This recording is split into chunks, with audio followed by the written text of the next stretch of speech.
በጌታ በኢየሱስ ክርስቶስ የተወደዳችሁ የተከበራችሁ ውድ ተመልካቾቻችን አድማጮቻችን ባላችሁበት የጌታ ሰላም ይብዛላችሁ። እንደምን ሰነበታችሁ? በሆፕ ቻናል ኢትዮጵያ ተዘጋጅቶ ወደ እናንተ የሚቀርበውን የሆፕ እንግዳ ልዩ መሰናዶን የተከታተላችሁ ነው የምትገኙት። አብራችሁን ስላላችሁ እጅግ በጣም እናመሰግናለን። እስከ ፕሮግራማችን ፍጻሜ ድረስ አብራችሁን ደግሞ ዝለቁ ስንል በሚኖረን ቆይታ በርካታ በረከት የሞላባቸውን ነገሮች እንደምናነሳ ተስፋ በማድረግ እናንተም እንደምትባረኩ ተስፋ በማድረግ በጌታ ፍቅር እስከ ፕሮግራሙ ፍጻሜ ድረስ አብራችሁን ዝለቁ ስንል እንጋብዛችኋለን። አብራችሁን እንደምትዘልቁም ተስፋ እናደርጋለን። ይህ ፕሮግራም በተለያዩ ሚዲያ አማራጮች እየተላለፈ ይገኛል። በዚህ አጋጣሚ ለወዳጅ ዘመዶቻችሁ ደግሞ እንድታካፍሉ እንድታጋሩ በዚህ አጋጣሚ እንጋብዛችኋለን። ሆፕ እንግዳ የተሰኘው ልዩ መሰናዷችን በተለየ መልኩ ትኩረት የሚያደርገው እግዚአብሔር በህይወታቸው መልካም ነገር ያደረገላቸውን ብዙ ምስክርነት ያላቸውን ወገኖቻችን ከተለያየ አንግል በማምጣት ከተለያየ ስፍራም ከተለያየ አገልግሎት ላይ በመጥራት ወደ እናንተ የምናቀርብበትና በዛ ውስጥ እግዚአብሔር የሚሰራውን ስራ በሰዎች ህይወት ውስጥ በሰዎች ስራ ውስጥ እግዚአብሔር ምን ያክል ስራውን እንደሚያከናውን የምናይበትና እግዚአብሔር ምን ያህል አፍቃሪ እንደሆነ እግዚአብሔር ደግሞ ምን ያህል ኃያል እንደሆነ እግዚአብሔር ምን ያህል መሐሪ እንደሆነና በማስተዋሉ የማይመረመር መሆኑን እያየን እግዚአብሔርን የምናመሰግንበት ልዩ መሰናዶ ነው። ስለዚህ ግዴላችሁም አብራችሁን ቆዩ፣ በረከትን ታገኛላችሁ። ዛሬ ጌታ ቢፈቅድ እንግዶችን ይዘንላችሁ ቀርበናል። እነዚህ እንግዶች ራሳቸውን ኋላ ያስተዋውቃሉ። በተለየ መልኩ እንግዶች በመሆን ግን ሰዓታችሁን መስዋዕት አድርጋችሁ ስለተገኛችሁ እኔ በጣም እጅግ አድርጌ አመሰግናለሁ። እንኳን ደህና መጣችሁ። እግዚአብሔር የተመሰገነ ይሁን። ስላየናችሁ እጅግ በጣም ደስ ይለናል። ከወላይታ ሶዶ አካባቢ ነው የመጡት። የተለየ አጋጣሚ ለአገልግሎት በመጡበት አግኝተናቸዋል። ፈቃዳቸው ሆኖ ደግሞ በእኛ ስቱዲዮ በመገኘት እግዚአብሔር በእነሱ ውስጥ እየሰራ ያለውን ስራ ምስክር ለመሆንና ለእናንተም ለማጋራት በዛ ውስጥ ደግሞ እኛም በእግዚአብሔር ፊት በምስጋና እንድንቀርብ ምክንያት ለመሆን ፈቃደኛ ሆነው በስቱዲዮአችን ተገኝተዋል። እጅግ በጣም ደስ ይለናል። እንኳን ደህና መጣችሁ። እስከ ፕሮግራማችን ፍጻሜ ድረስ ደግሞ ተመልካቾቻችንም እንግዲህ ያለውን ለመካፈል ይጠብቁናል ብለን ተስፋ እናደርጋለን። ነው ከነገረ ቀደም ፕሮግራማችን መግቢያ እንዲሆን እኔ አላስተዋወቅኩም፣ ራሳችሁ እንድታስተዋውቁ እድል ልስጣችሁ። እንኳን ደህና መጣችሁ እያልኩ ማለት ነው። እሺ ሙሉ ህይወት ተሾመ እባላለሁኝ። ከወላይታ ዞን ውስጥ በዴሳ 7ኛ ቀን አድቬንቲስት ቤተክርስቲያን አባል ነኝ። ከዛ ውጪ ደግሞ የሶስቱ መልአከ መልእክት ሚኒስትሪ ላይ አባልና የሚኒስትሪው ገንዘብ ሹም በመሆን እያገለገልኩ ቆያለሁ። እንኳን ደህና መጣሽ። በጣም ደስ ይለናል ስላገኘንሽ። እግዚአብሔር ይባርክሽ። በዴሳ ቤተክርስቲያን አንድ ጊዜ እድል አጋጥሞኝ እዛ ተገኝቻለሁና በጣም ደስ የሚል ቸርች ነው። በጣም ሞቅ ያለ በመንፈሳዊ ግለት ያለበት ቤተክርስቲያን እንዳለ አይቻለሁና እንኳን ደህና መጣሽ። እግዚአብሔር ይባርክሽ። እሺ እኔ ደግሞ ዳግም ኢያሱ እባላለሁ። እኔ የመጣሁት ከወላይታ ሶዶ ነው። አባልነቴ ቦዲቲ 7ኛ ቀን አድቬንቲስት ቤተክርስቲያን አባል ነኝ። በሶስቱ መላእክት መልእክት አብሳሪዎች ሚኒስትሪ በአሁን ሰዓት የሚኒስትሪው ዋና ስራ አስፈጻሚ ሆኜ በማገልገል ላይ እገኛለሁ። እግዚአብሔር የተመሰገነ ይሁን። ስለተገኛችሁ በጣም ደስ ይለናል። እንደጠቀሳችሁት ደግሞ ዛሬ በተለየ መልኩ ተመልካቾቻችን እንግዶቻችን የመጡበት ዋና ሐሳብ በቤተክርስቲያናችን ውስጥ የቤተክርስቲያንን ስራ የሚደግፉ የተለያዩ ሚኒስትሪዎች አሉ።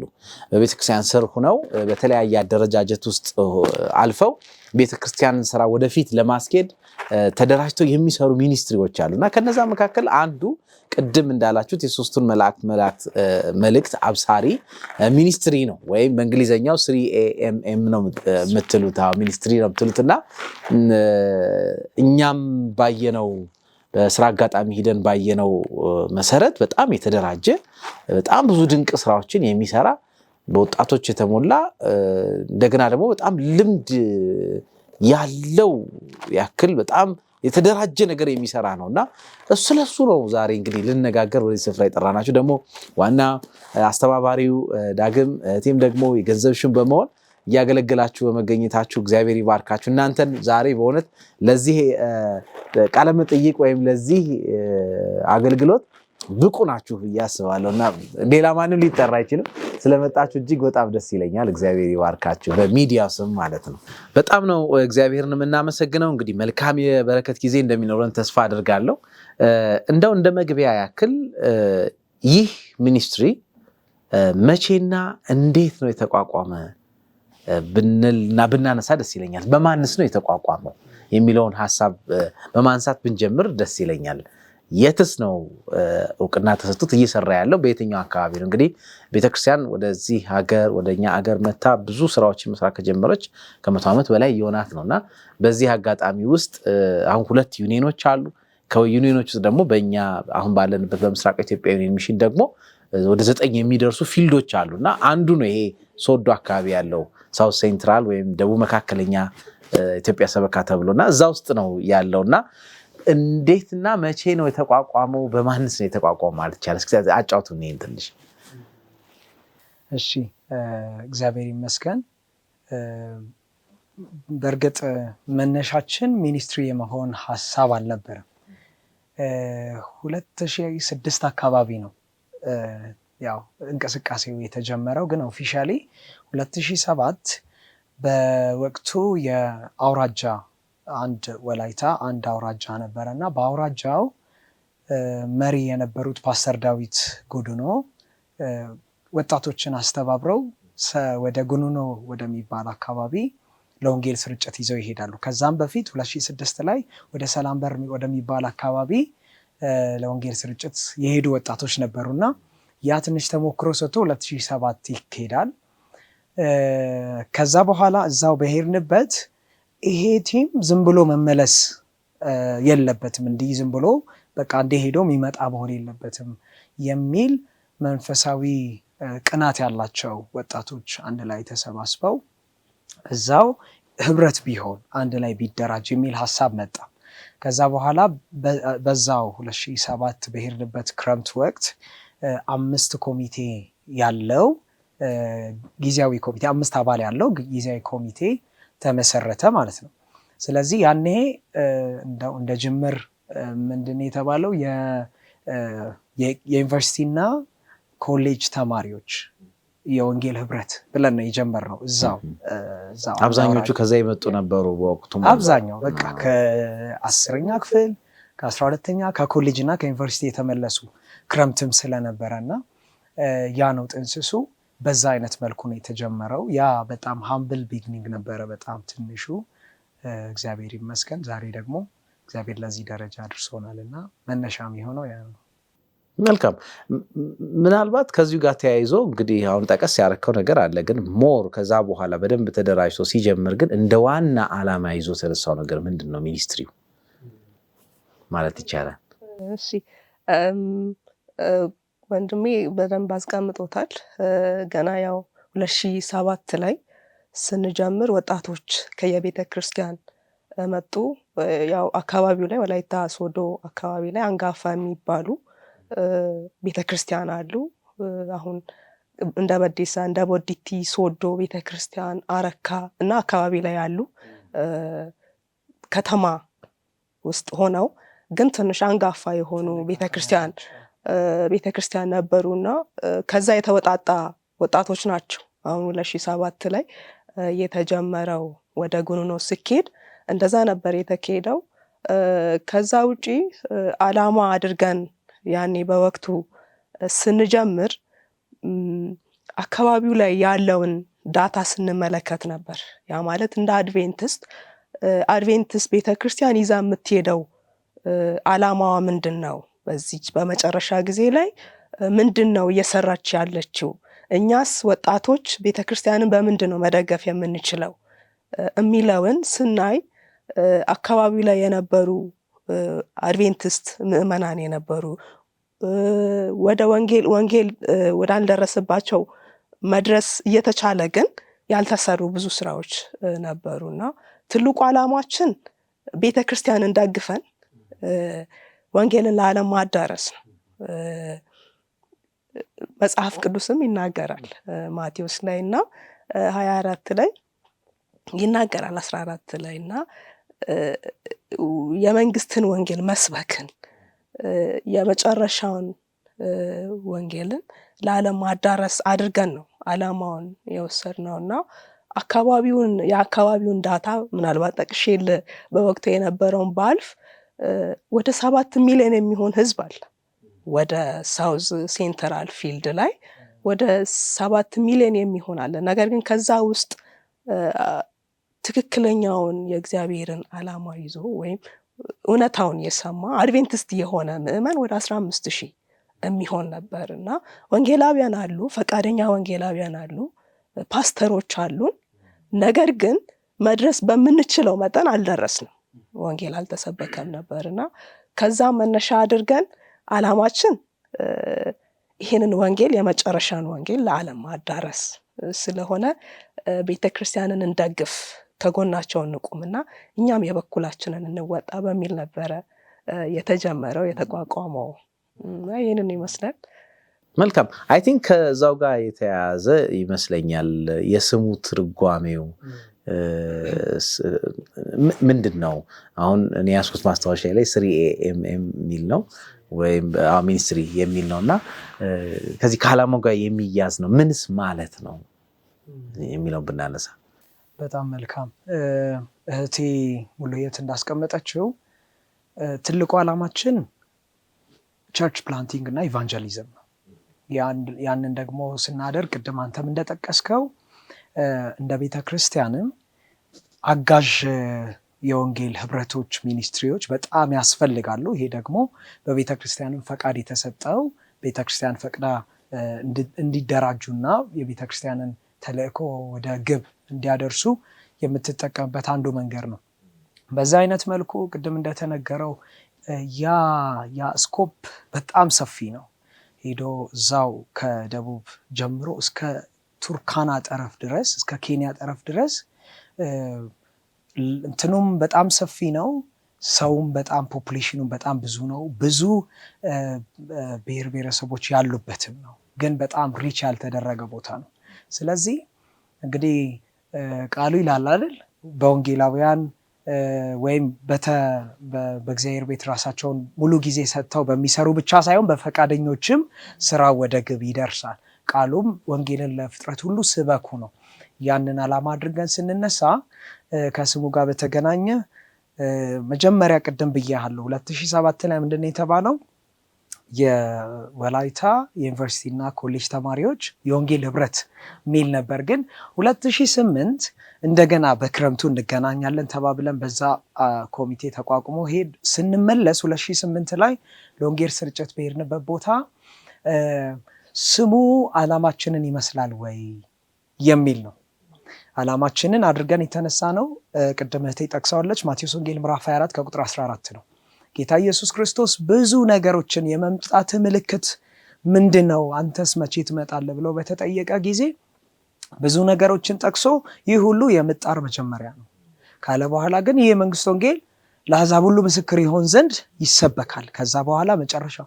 ስለዚህ ክርስቶስ እንዲመጣ ምንናፍቅ ሰዎች፣ ክርስቶስን ለማየት ወደ እርሱ ደግሞ የሞተላቸውን ነፍሳት ለማቅረብ የምንናፍቅ ቅናት ያለን ሰዎች ዓላማችን ያ ሆኖ ስማችን ግን ያንን አይመስልም። ስለዚህ ምን እናርግ በሚለው ጸለይን። እንደውም ምናልባት ሊሊት አስታውስ እንደሆነ አላውቅም፣ ዶክተር ስጦታው አሁን በስራ አጋጣሚ እዚህ ሀገር የለም፣ ከሀገር ውጭ ነውና ያው ስራውን ከኛ ጋር ከጅምሩ ጀምሮ ካሉ አባላት አንዱ ነው። እሱ ነው ምን የሚል ስም ነው የሰጠው? መልእክተኞች the messengers ነው ያለው። ከዛ በኋላ በጸሎት በመነጋገር ሁሉም አባላት የሚሰማቸውን የስም ኢንፑት ሰጡ። ፋይናሊ የሶስቱ መላእክት መልእክት አብሳሪዎች ህብረት ተባለ። ያኔ እንግዲህ ህብረት ስለሆነ በኋላ ላይ ነው ሚኒስትሪ የሆነውና ስሙ ይሄ ነው። የቤተ ክርስቲያናችንም ተልእኮ ዮሐንስ ራእይ ምዕራፍ 14 ከቁጥር 6 እስከ 12 ትልቁ የሰባተኛ ቀን አድቬንቲስት ቤተክርስቲያን ራእያ ነው።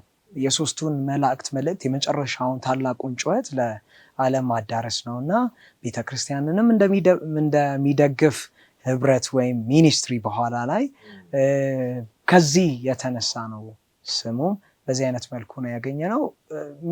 ሚሽናችንንም በትክክል የሚገልጸው ነው። ይህ ከእግዚአብሔር ነው ብዬ ነው ማስበው። እንዳላችሁት እንግዲህ በተለይ ቤተክርስቲያን በመጽሐፍ ቅዱስ ላይ መሰረት አድርጋ በተለይ በመጨረሻ ዘመን እንደመኖሯ ክርስቶስ ኢየሱስ ዳግም ሊመጣ ባለበት የመጨረሻ ጊዜ ከመኖሩ የተነሳ የሶስቱን መላእክት መልእክት ላይ ትኩረት አድርጋ ስላለችና የሱን አብሳሪ ህብረት ነው ደግሞ ይናት ሚኒስትሪ እና በጣም ትልቅ ነገር ነው። እንዳላችሁት ደግሞ በዚህ ደቡብ መካከለኛ ኢትዮጵያ ሰበካ ቴሪቶሪ ውስጥ ወይም ደግሞ ክልል ውስጥ በጣም ብዙ ብሔር ብሔረሰቦች አሉ። ፓስተር ዳዊት ብዙ ጊዜ ደጋግሞ ሲናገሩ አስታውሳለሁ። እና በግራፍ አንድ ጊዜ አሳይተው ነበረ የትኛው ጋር እንደተደረሰ የትኛው ጋር ምንም ሰምቶ መማያቅ እንዳለና ረጅም መንገድ ይሄዱ ነበርና ያንን ለመስራት መቋቋሙ ሚኒስትሪው በጣም የተለየ ያደርገዋል። እግዚአብሔር ይባርካችሁ። እንዳላችሁት ደግሞ ስሙን በጣም ደስ የሚል ነው። ስለዚህ አሁን ከተግባሩም ጋራ የሚሄድ ስም ነው ያገኘው ማለት ነው። ከእናንተ አደረጃጀት ብቻም ሳይሆን ከተግባሩም ጋራ በጣም ደስ የሚል ነው። ሌላው በጣም የሚገርመው እኔም የአይን ምስክር የሆንኩበት ይሄ ሚኒስትሪ አደረጃጀቱን አይቼ በጣም ገርሞኝ ነበር። በጣም ብዙ ልምድ ያለው ትልቅ መስሪያ ቤት ያለውን አይነት አደረጃጀት ነው ያየሁት። እያንዳንዷ ነገር ተሰንዳ ነው የምትቀመጠው። ሁሉ ነገር መረጃ አለው። የፋይናንስ የገንዘብ ስርዓታችሁ በጣም የተለየ ነው እና እንደው አደረጃጀቱ ምን ይመስላል የሚለውን ብናነሳ ደስ ይለኛል። ለሌላውም ትምህርት ይሆናል ብዬ ስለማስብ እና በጣም ያሰባችሁበት የጸለያችሁበት የሰራችሁበት ነገር እንደሆነ ስላየው ነውና እስቲ አደረጃጀቱ ምን ይመስላል? እንዴት ነው? እነማን ናቸው እዛ ውስጥ ያሉት? ስንት አባላቶችስ አሉት? አሁን እየተንቀሳቀሰ ያለው ቤት አካባቢ ነው? ወደ አደረጃጀቱ ስንመጣ ከአደረጃጀቱ ጋር በተገናኘ እግዚአብሔር ነው የረዳን። እውነት እንደው እንግዲህ አሁን እንደምታዩነን በጣም ያኔ ደግሞ የዛሬ 10 ዓመት እኛን ኋላ ማሰብ ነው። በእውቀትም በእድሜም በጣም እንደው ብላቴና የምንባል ነበርን። ግን ይሄ ከእግዚአብሔር ዘንድ ነው። ደግሞ እግዚአብሔር በጣም ትልቅ ራእይን የሰጣቸው ለሚኒስትሪውም የጀርባ አጥንት የሆኑ ሰዎች አሉ። አሁንም የሚያገለግሉ ያው እከሌ ነው ብለን ባንጠቅስም እግዚአብሔር በእነሱ ውስጥ ያስቀመጠው ይህ ትልቅ እውቀትና ራእይ ነው ዛሬ ለዚህ አሁን ላለው የአደረጃጀት ይዘት ያደረሰው። ከአደረጃጀት ጋር በተገናኘ በጣም እንድንጠነቀቅ እና በጣም እንድንሰራ ያደረገው ከዶክሜንቴሽን አንጻር የቤተክርስቲያናችንን ደግሞ በኋላ እንጠቅሰዋለን ይሆናል። ካሉ ዲፓርትመንቶች አንዱ ፕሮጀክት ዘርፍ አለ በሚኒስትሪ ውስጥ እና ያ ፕሮጀክት ዘርፍ ከሚሰራቸው ስራዎች አንዱ ወደኛ አካባቢ ወደ ወላይታ አካባቢ የአድቬንቲስት እውነት እንዴት ነው የገባው የሚለውን ታሪክ መጻፍ ጀምረናል። እንግዲህ እግዚአብሔር ከረዳን በጣም ብዙ ታሪክ መጻፍ ለካ በጣም አስቸጋሪ ነገር ነው። በጣም ብዙ ጥናት ይጠይቃል። በጣም እና ጀምረን ቶሎ ለምን አይጻፍም ለምን እንደዚህ አይደልና እስኪ ጀምር ሲባል ችግር ይሆናል። በጣም አሁን እኛ ብዙ ነገር ሰብስበን የሆነ ያለቀ መስሎን ወደ አርቲኦ ሲገባ ወደ ስራው ሲገባ በጣም ብዙ ደግሞ መሰብሰብ ያለበት ነገር አለ። ሂደት ላይ ነው። እንደ ኢትዮጵያ እንግዲህ ፓስተር ጥሩነህ በጣም እንወዳቸው የጻፉት አንዳንድ ደግሞ ሌሎችም የቤተክርስቲያን አባቶች የጻፏቸው አርቲክሎችን አግኝተናል። ግን እኛ አካባቢ ያንን ማወቁ ለኛ ምን ጠቀመን መሰለ? ወንጌል ብዙ ተለፍቶበት የገባ ነው። ብዙ ዋጋ ተከፍሎበት የገባ ነው። እኛ እጅ ላይ ወድቋል። ስለዚህ አሁን ደግሞ አደራ አለብን፣ የፍቅር አደራ አለብን እና ስለዚህ በዚህ አይነት መልኩ ስናደርግ እያንዳንዱ ነገር ለትውልድ ሊተላለፍ ይገባል የሚል ሙሉ እምነት ያዝን። ዶክሜንቴሽን ላይ አደረጃጀት ላይ ከኛ በኋላ የሚመጣ ማለት እኛ እንግዲህ ዘላለም አንኖርም፣ እንደ ሸምበቆ ተሰባሪ ነን፣ ነገያችንን የማናቅ ሰዎች ነን። ግን ቀጣይ የሚመጣው ትውልድ ወደዚህ ሲገባ ምንም የሚቸገረው ነገር እንዲኖራን አልፈለግንም። ምክንያቱም እኛ ተቸግረን አልፈናል። ብዙ ለመስራት እንዴት እንደሚሰራ ያልታወቁ ክሊር ያልሆኑ ነገሮች ነበሩና ከዛ የተነሳ በተቻለ መጠን እያንዳንዱን ነገር በሃርድ ኮፒም በሶፍት ኮፒም ፎቶ፣ ቪዲዮ፣ ኦዲዮ በደንብ ተሰንዶ እንዲቀመጥ ጥረት እናደርጋለን። ደግሞ የምትጨምረው ነገር ይኖራል ብዬ አስባለሁ ከአባላትም ጋር ምናምን ቁጥር ጋር በተገናኘ። እሺ በጣም የሚገርም ነው። ምናልባት ወንድሜ ዳጊ ብሎታልና እግዚአብሔር ነው የረዳን። በመጀመሪያ እንዲህ አይነት አደረጃጀት መፍጠር ከላይ ካልሆነ በስተቀር አይሆንም። በሰው ጥበብና ማስተዋል የሚሆን አይደለም እና ምናልባት እግዚአብሔር አምላክ መጀመሪያውኑ በዚህ ሚኒስትሪ ዓላማ ነበረው። ሰማይና ምድር ከመፈጠሩ በፊት ይሄ እንዲጀመር እንዴት መጀመር እንዳለበት ሂደቱ እንዴት መሄድ እንዳለበት እግዚአብሔር የሚያውቀው ምስጢር ነበርና ያው ጊዜው ሲደርስ እኛ ተሸካሚዎች ሆነናል። ለዛ እግዚአብሔር እናመሰግናለን። አሁን እንዳልከው አደረጃጀቱን ስንመለከት የየራሱ የሆነ አሁን በሚኒስትሪ ውስጥ የየራሱ የሆነ ዘርፍ አለ። ፋይናንስ የራሱ የግል ዘርፍ አለው።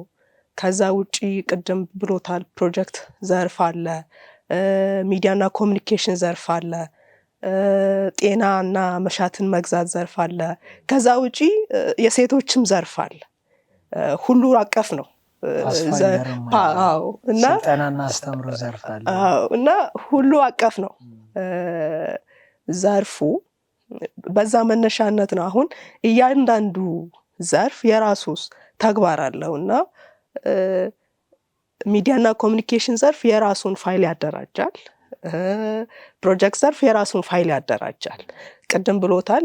ቀጣይ ላይ የሚመጣው ትውልድ ከዚህ በፊት የተሰራው ስራ ዝም ብሎ ቢሰራ የሚያገኘው ነገር የለም፣ መቸገር ነው የሚሆነው።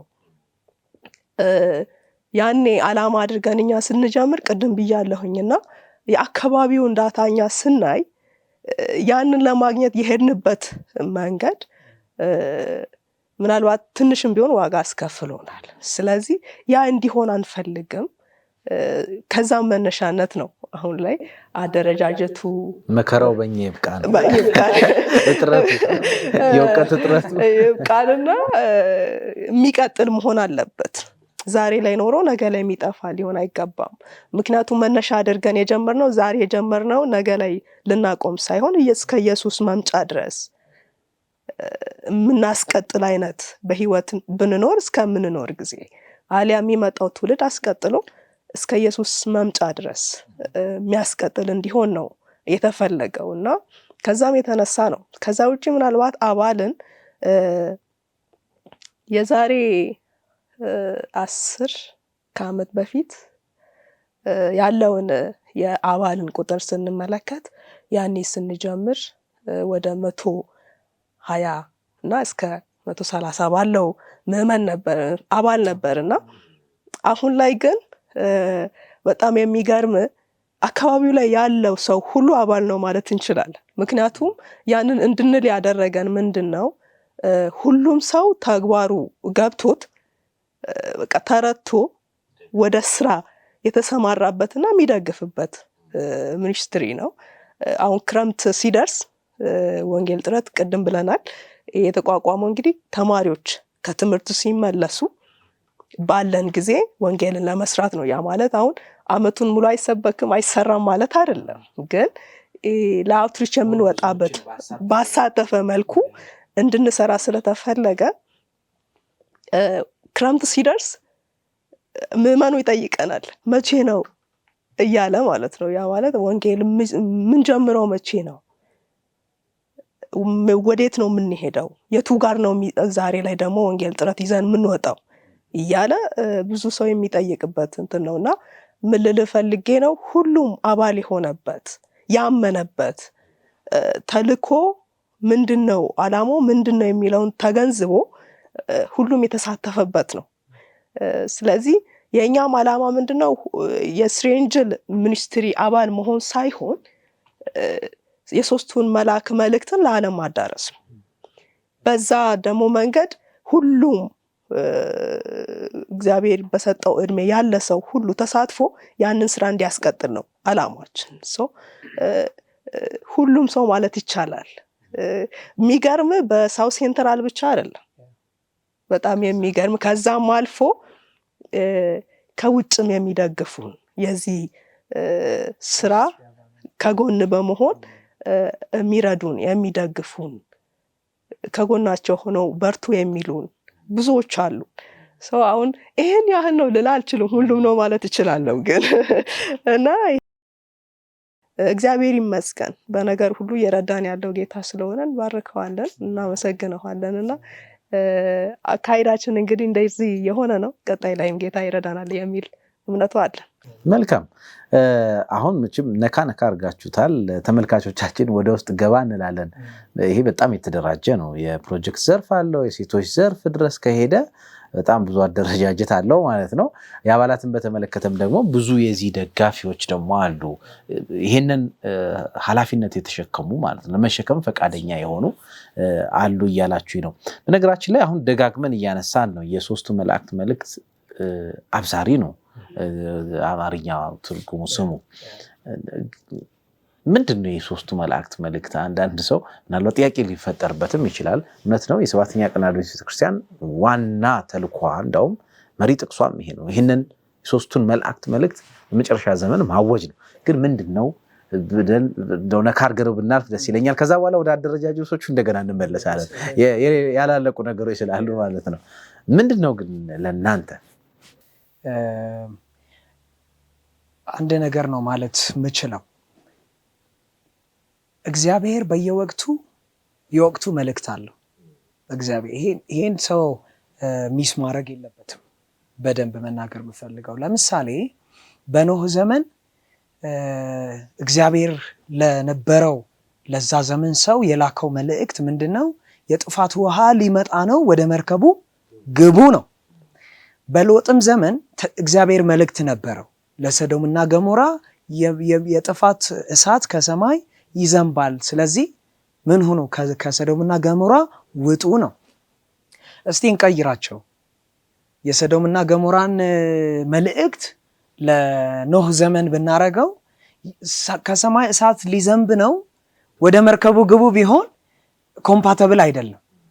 መርከብ እሳትን በእንጨት እንግዲህ በእንጨትን የሰራው እግዚአብሔር በእንጨት እንዲሰራ ነው ያዘዘው። በእንጨት የተሰራ እሳትን አይዝም።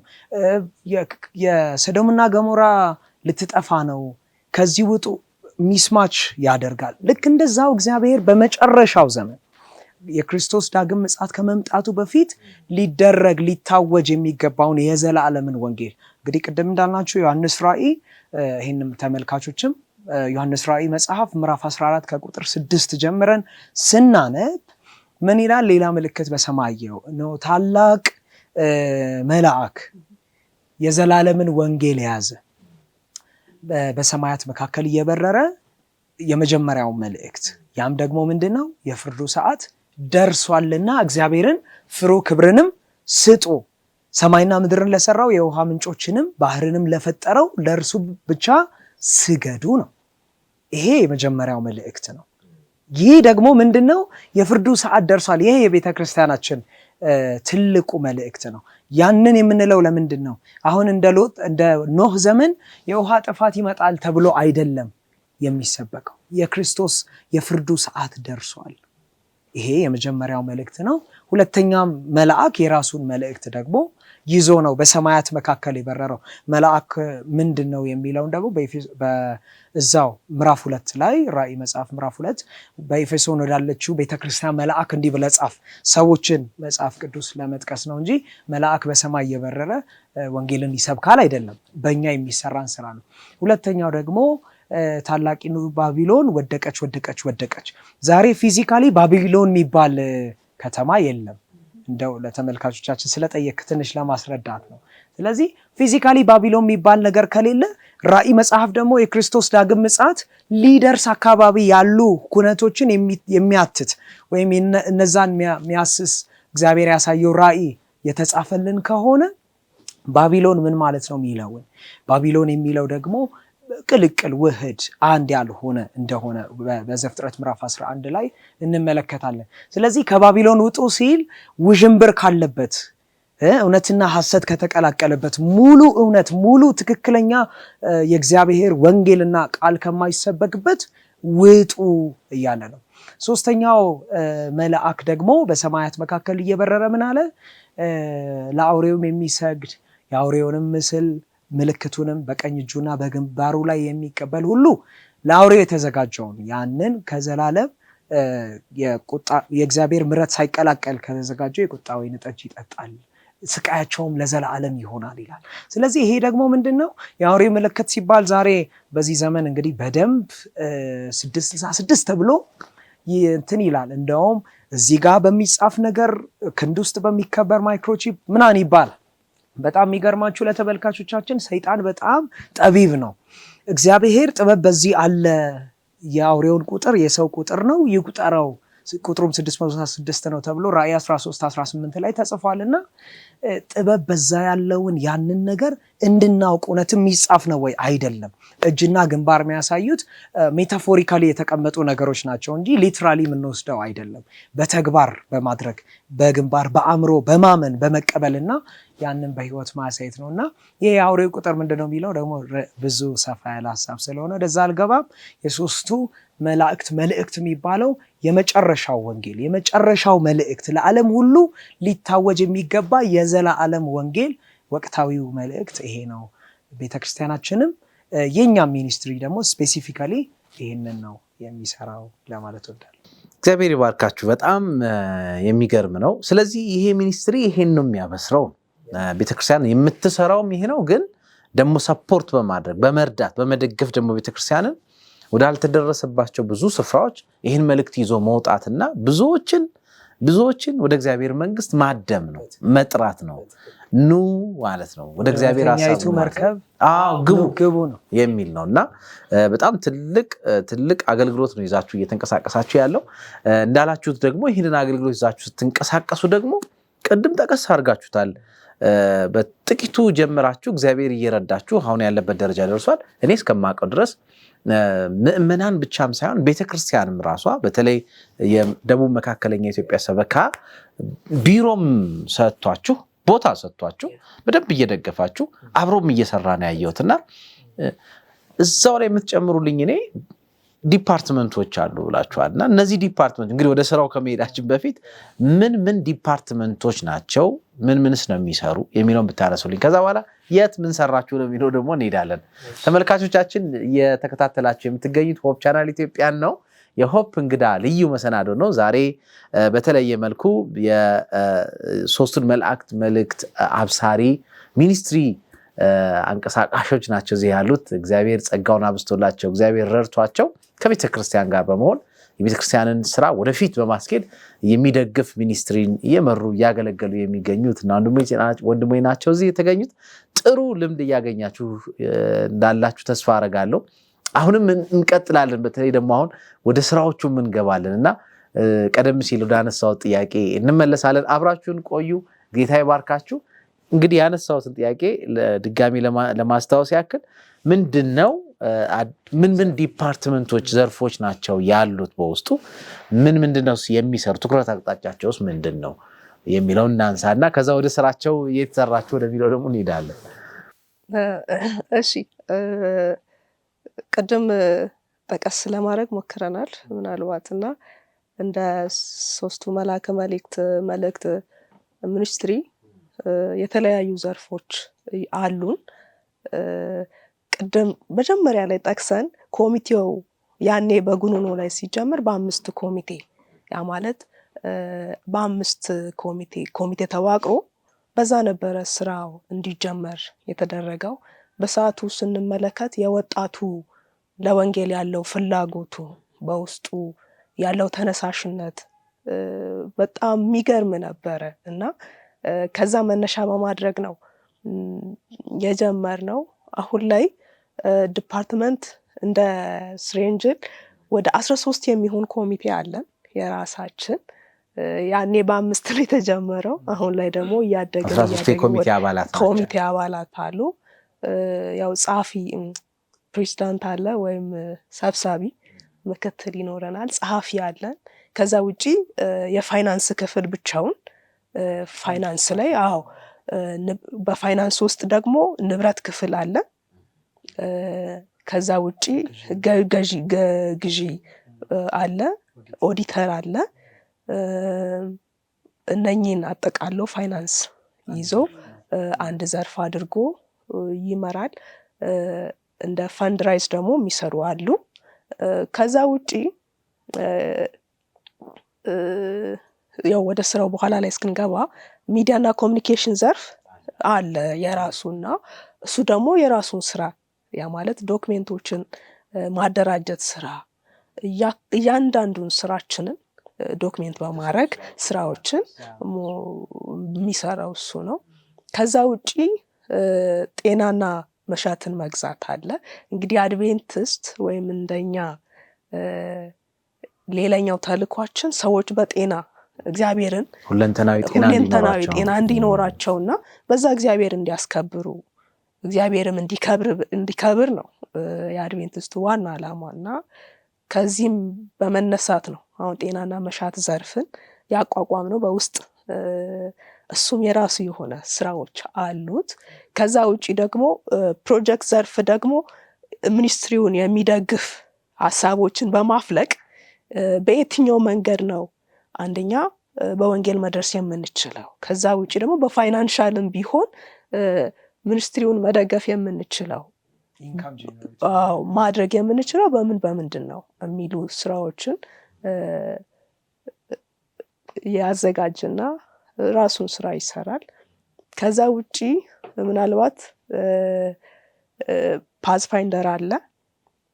አሁን ወደ እያንዳንዱ ሳይት ጎዳና ፈላጊዎች አሉንና እነኛ ደግሞ በተለይ አሁን ለወንጌል ጥረት ስንወጣ በጣም ነው የሚረዱን የሚጠቅሙን።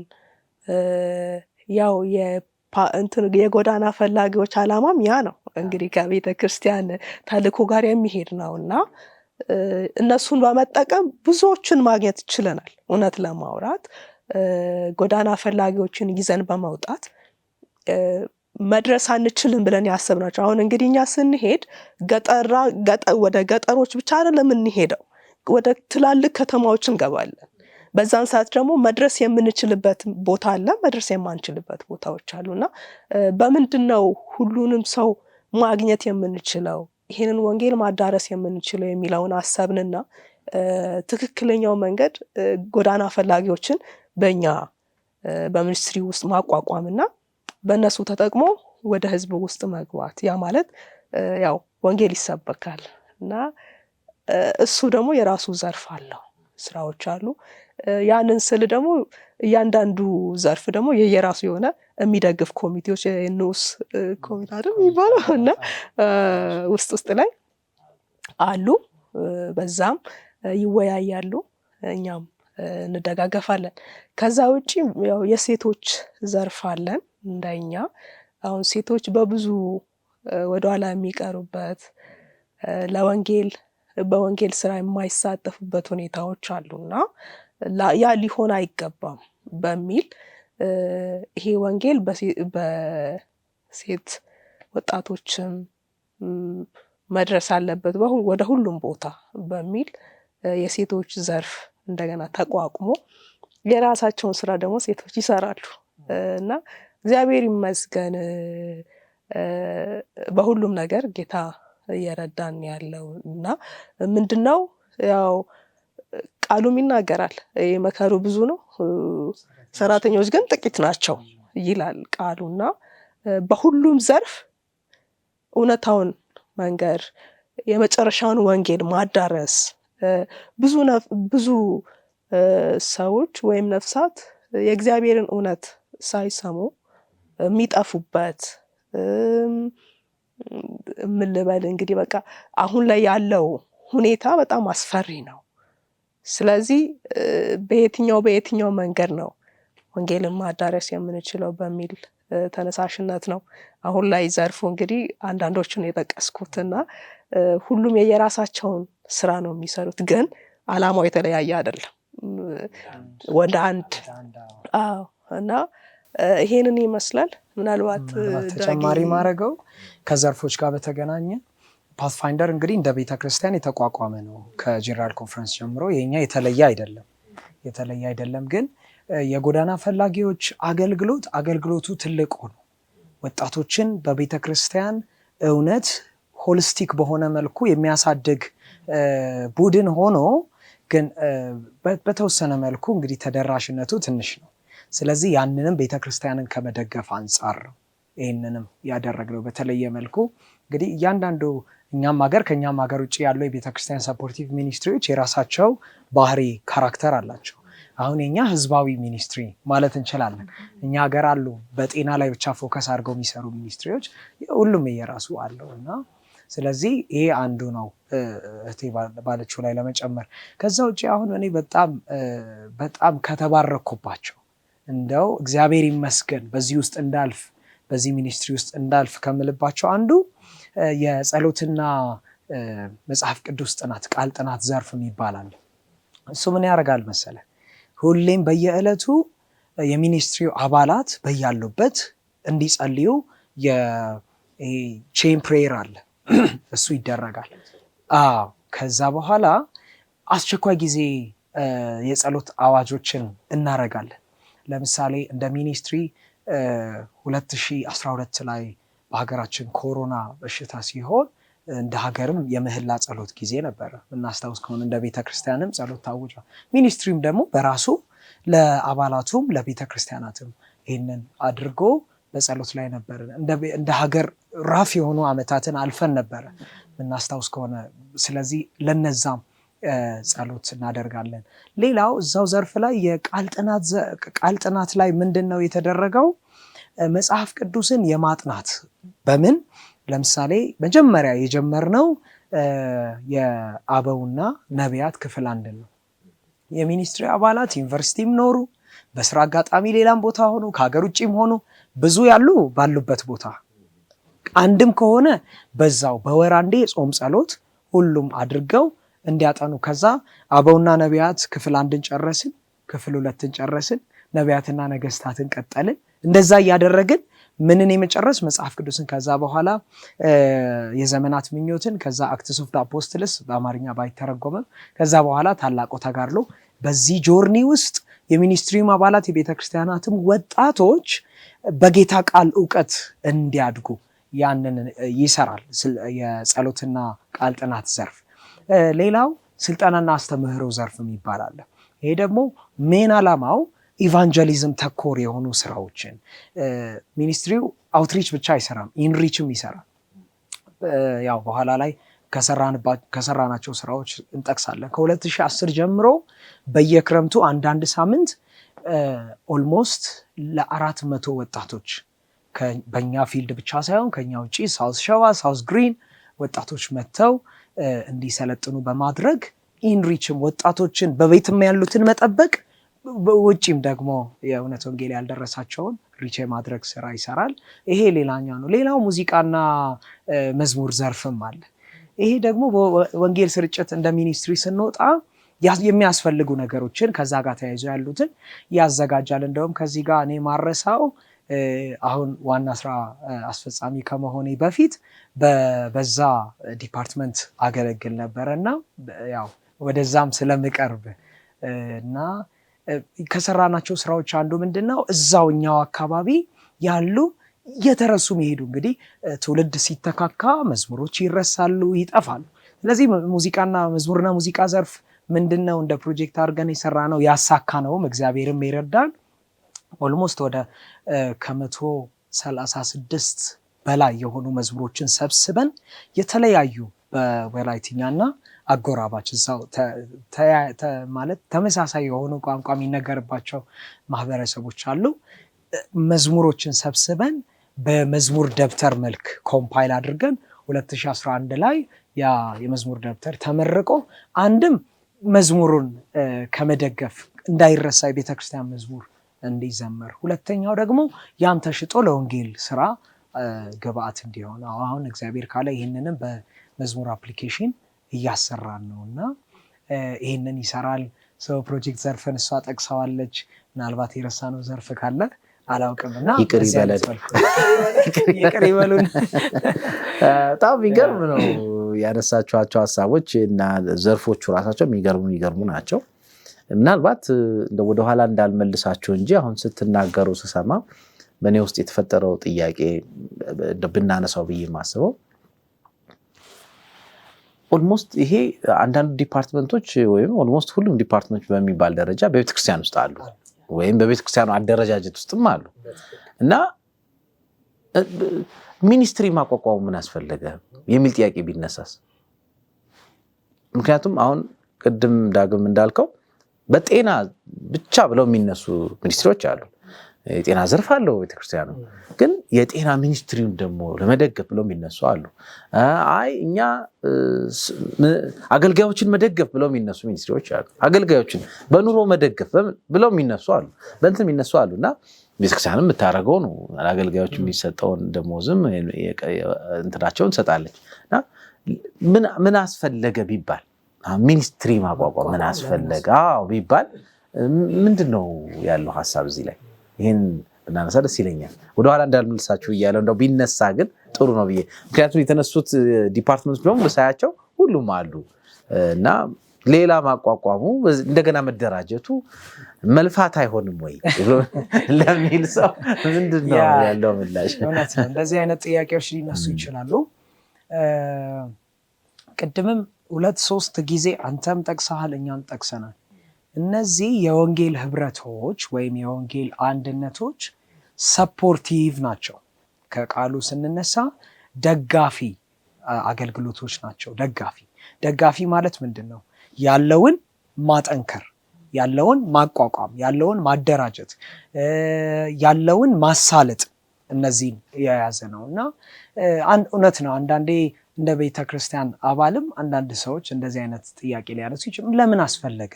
አሁን ቅድም አንስተና በጤና ላይ ብቻ ትኩረት አድርገው የሚሰሩ የወንጌል አገልግሎቶች አሉ። ለምን አስፈለገ? ቤተክርስቲያን ኦልሬዲ ከዋናው ሄድኳርተር ጀምሮ አላት። ለምን አስፈለገ የሚሉ አሉ። ግን በትንቢት መንፈስ መጽሐፍም ተቀምጧል። ይህ የወንጌል ስራ በቤተክርስቲያን በተቀጠሩ ወንጌላዊዎች ፓስተሮች እና ወይም በድርጅቱ ሰራተኞችና ስራ ብቻ ወደ ፍጻሜ አይደርስም። እህቴ ብላዋለች። ምን ይላል ሉቃስ ወንጌል ላይ? መከሩ ብዙ ነው፣ ሰራተኞች ግን ጥቂት ናቸው። እንደ ቤተክርስቲያን ደግሞ ሁሉም አባል ወንጌላዊ እንደሆነ ታምናለች ቤተክርስቲያን። ምናልባት እንደው የስነ መለኮት ትምህርት ተምሮ ሙሉ ጊዜውን ያልሰጠ ሊሆን ይችላል። ግን ሄዶ እንደ ጳውሎስ ባህር ተሻግሮ ባይሰብክም ክርስቶስ ሞተልኝ ለጎረቤቱ ካለ ምንድን ነው? የወንጌል ስራ ነው። ስለዚህ ከዚህ አንጻር ወጣቶች ደግሞ በተለየ መልኩ ወጣቶች ብቻ አይደሉም የሚኒስትሪያችን አባላት። እግዚአብሔር የባረካቸው በጣም በብዙ በሐሳብ በምክር መንገድ በማሳየት አቅጣጫ በማሳየት የሚደግፉ እናቶች፣ አባቶች በጣም ብዙ የሚኒስትሪ አባላት አሉና እነዚህ ሁሉ የቤተ ክርስቲያንን ስራ ለማፍጠን እንግዲህ ምንድነው ዓላማችን? ወንጌል ለዓለም ሁሉ ተዳርሶ የሚድኑ ነፍሳት በስተውልን የክርስቶስን ፊት ማየት ነው፣ ከእርሱ ጋር መሄድ ነው። ስለዚህ ሚኒስትሪ እኔ በጣም ኬንያ አንዴ የመሄድ እድል አግኝቼ ነበርና ኦልሞስት እጅግ በጣም ብዙ ይህ የእውነት ወንጌል በጣም ከተንሰራፋባቸው ቦታዎች ቅርብ ጎረቤት ካሉ አገራት አንዱ ነው። ምንድነው ሲባል አጋዥ ወይም ደጋፊ ሚኒስትሪዎች ቁጥራቸው ብዙ ነው። ከዛ የተነሳ ወንጌል በጣም በብዙ ፍጥነት ይደርሳል እና እግዚአብሔር ይመስገን አሁንም ኢትዮጵያም ደግሞ ይሄ እሳት ተቀጣጥሎ ያው እስካሁን በጣት የሚቆጠሩ ቢሆኑም አሁን ግን እግዚአብሔር እንቅስቃሴውን እያነሳ እንደሆነ እመለከታለሁ እና ከዚህ የተነሳ ሚኒስትሪዎች መቋቋም በጣም አስፈላጊ ነው። ግን እዚች ጋር አንድ መልእክት ምናልባት ለተመልካቾችም ለማቅረብ የምፈልገው ሚስዩዝ ለማድረግና ሚስ አንደርስታንድ ተደርጎ ግን እንደዚህ አይነት ህብረትና ሚኒስትሪ መጀመር የለበትም በፍጹም። ዓላማው ከቤተ ክርስቲያን ጋር ኮምፕሊትሊ ሃርሞናይዝድ ሆኖ ሲንክሮናይዝድ ሆኖ መስራት ብቻ ነው። ሌላ ዓላማና ተልእኮ ሊኖርም አይገባም። ካለም የተሳሳተ ነው። እሱም በማየትም ለምን ያስፈልጋል እንዲህ የሆነ ተብሎ የሚነሳ ጥያቄ ካለ የሚኒስትሪዎች ዓላማ ያ አይደለም። የቤተክርስቲያኒቱን ዓላማ መደገፍ፣ ያንን ከግብ ማድረስ ነው። እግዚአብሔር ይባርክ። ምጨምሪዋል? የለም ወንድሜ በደንብ አስቀምጦታል።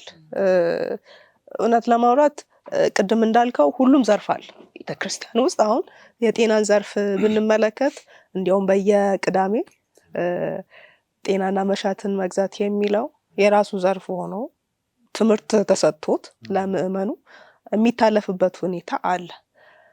ነገር ግን ምን ያህል ነው ሰው ጋር የደረሰው?